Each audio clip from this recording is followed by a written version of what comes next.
Hey guys, HotRod08 here, and welcome to another episode of SupportCraft, where we take a look at new, possibly unconventional builds for support champions during Season 8. Now, for tonight, we're going to be looking at a champion that's rather underutilized, but has a really good win rate at the moment and does pretty well as the game goes on, and that is going to be Sona. Now, our goal with this build is going to be providing Sona a good early game, as well as having her build items and runes that are going to help her in the later game, and work especially well with hyper carry AD carries such as Twitch, Tristana, Jinx, and Vayne. Our primary path we're going to be going down is going to be the Sorcery path, and the secondary path we're going to go down is going to be the Resolve path, and together that's going to provide Sona 10 ability power plus 15 to 135 health based on level. Our greater rune we're going to be going with is going to be Summon Aery, which is going to provide Sona some additional poke during the laning phase, as well as provide her an extra shield when she shields or heals an ally. That's going to work both in the early game and scale pretty well into the late game. Our greater rune we're going to be going with is going to be Manaflow Band, which states every time you hit an enemy with an ability, you're going to increase your mana by 25 up to 250 mana, and then it'll give you some mana restoration once you hit that 250 mana. Now, Sona is very mana hungry, so we're going to be giving her Manaflow Band so she can spam her abilities more in the early game, and especially give her some extra mana and regen for the late game. And our lesser runes we're going to be going with is going to be Celerity and Scorch. Now, Celerity is going to give Sona additional 3% movement speed, which is going to really help her early in the game since she has almost no mobility built into her kit. And that extra movement speed can really save her life if she's trying to run away from champion, or if she needs to catch up to enemy champion, that movement speed can help her as well. And then we're going to take Scorch, which is going to be doing some extra damage during the laning phase. Now, if you don't believe you're going to be able to win the laning phase, do enough poke damage to make a difference, I would instead go with Gathering Storm, as that scales a lot better into the game rather than Scorch does. But if you think you can win the laning phase and poke your enemies down pretty easily, definitely go with Scorch. And our secondary runes we're going to be going with is going to be Chrysalis and Revitalize. Now, Chrysalis states that you start off the game with an extra 60 health, and then once you have a combined total of 4 kills and or assists, it'll convert into 15 ability power for Sona. That's going to give her some nice extra health early in the game since she is really, really squishy. And then once she does get enough kills and assists, that'll change to 15 ability power, which will scale well with her abilities as well. And then we're also going to take Revitalize, which gives your heals and shields an extra 5%. And if your if your allies are less than 40% health, it'll increase it to 15%. Now, this is a really, really nice scaling rune that we give Sona in order to sustain your allies and heal and shield them pretty well, and it'll protect them very nicely as the game goes on.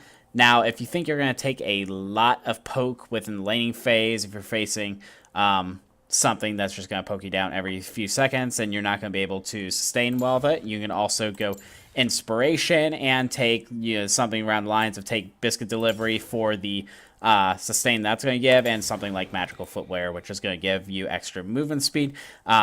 So the secondary path is flexible. Choose depending on what you need during your game.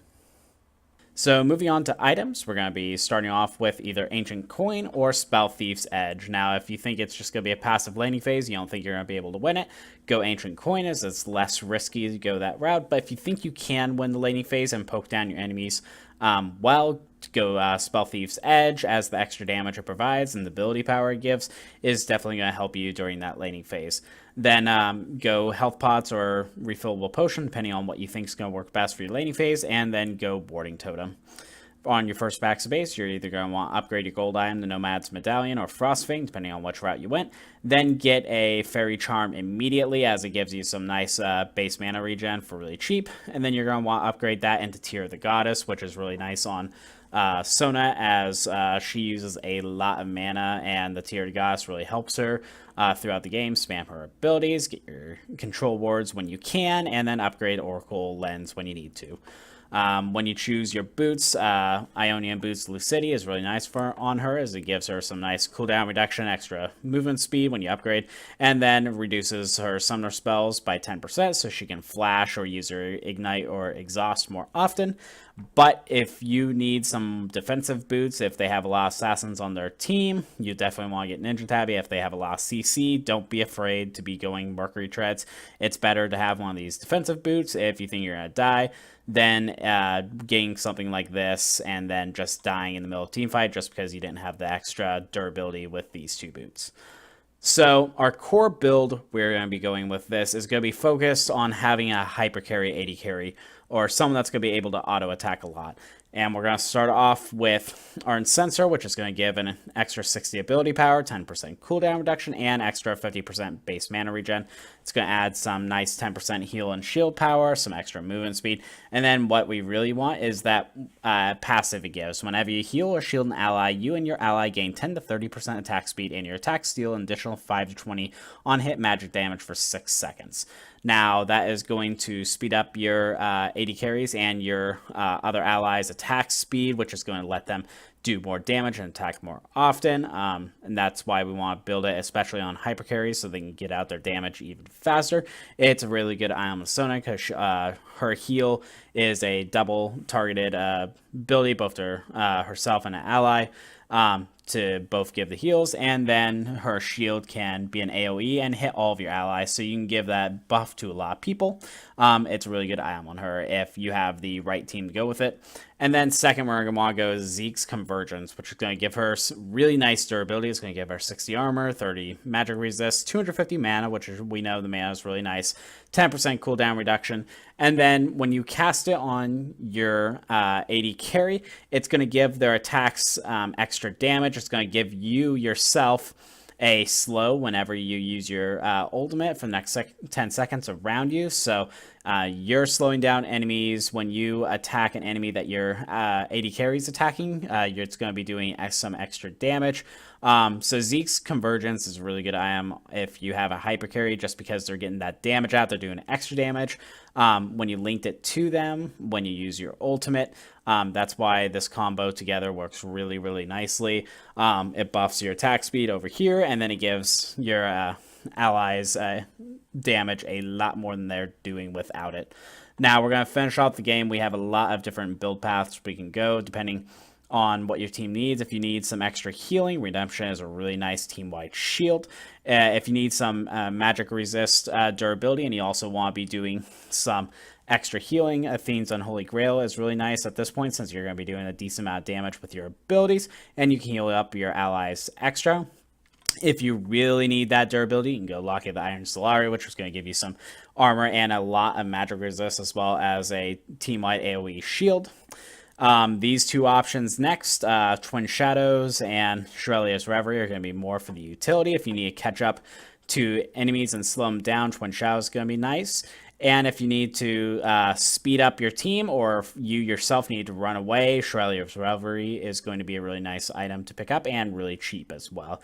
And finally, if the enemy team has a lot of CC to lock down your 80 carry or your other carries on your team, Mikael's Crucible is going to be a really nice item to pick up, as you can cleanse all the stuns and roots and other CCs that are going to go on your carries, get them out of that bind, and it also provides a lot of heal and shield power. And then very finally, at the end of the game, you want to upgrade that tier that we got at the very beginning to Archangel's Staff. At that point, it's going to be maxed out, so we're going to be able to get extra ability, the Seraph's Embrace ability, which will give you an extra shield, and as well, with all the mana that we've built up in this game, it's going to give a lot of ability power. And then finally, we're going to talk about Sona's skill set. So our first point we're going to put in is her Q, which is going to be her primary harassing ability during the laning phase.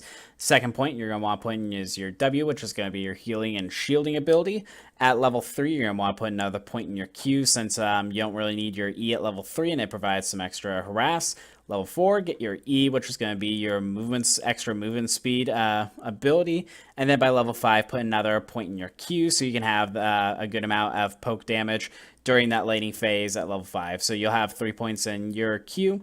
At that point, upgrade your ultimate whenever you can, level 6, 11, and 16. And then this is where it differs. If you start off the game with coins, since it's not going to be a huge aggressive laning phase, max out your W after this point. So by level 10, you'll have 5 points in your W. And then you'll want to max out your Q second.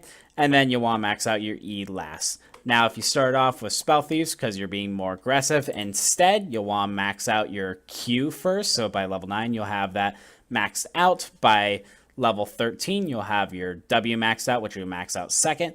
And then either way, as I said, E, you'll max out third. So by the time you're level 18, it'll have all 5 points in it. That'll be it for this video of SupportCraft. If you haven't subscribed to this channel yet, I'm featuring support-focused League of Legends content on the channel on a weekly basis and would love your support. Please like this video as well, as it really helps out my video rankings. And finally, if you want to be updated on every single time I release a video, hit that notification bell next to the subscribe button. Also, I have just started up a new Patreon for my channel. If you are a huge fan of the channel, I urge you to take a look at the different perks of being a Patreoner, ranging from supporting the channel for just $1 and having your name put at the end of every video when I get up to 3 patrons, all the way up to having me as a friend on League of Legends and having me review your games and putting them up on my channel. Rather than that, you guys have a great day today. Thanks much.